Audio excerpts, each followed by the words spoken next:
if you want to mitigate, obviously, the damage to yourself, then you've got to have a good legal team on board. I'm bound to say that. But that's the reality. You need people involved early. You say you get contacted by members asking you questions when a complaint is made. I quite often pick up the pieces of early advice that hasn't been correct. So I think I gave an example earlier of cauda equina and spotting the symptoms of cauda equina.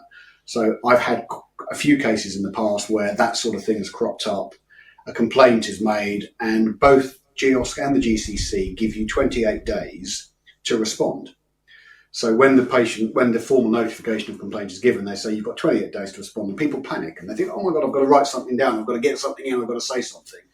And at that stage, a lot of the evidence hasn't been gathered. You don't have the benefit of your own expert. You don't have quite a few witness statements that you might be wanting.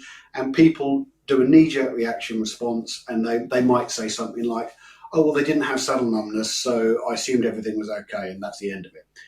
The fact that they've omitted the other types of symptoms that you might expect with cauda equina syndrome, such as your tingling or your urination and that sort of thing, the fact they didn't mention that will come back to bite them a year later, because they'll be cross-examined. Well, you've mentioned saddle numbness, why didn't you mention the other thing? Well, is it because maybe you didn't know what the symptoms were? And so that initial response, that initial reaction has to be watertight. And I advise different stages of proceedings, but the advice that I give is if you want things to go well, get help early on, very early on.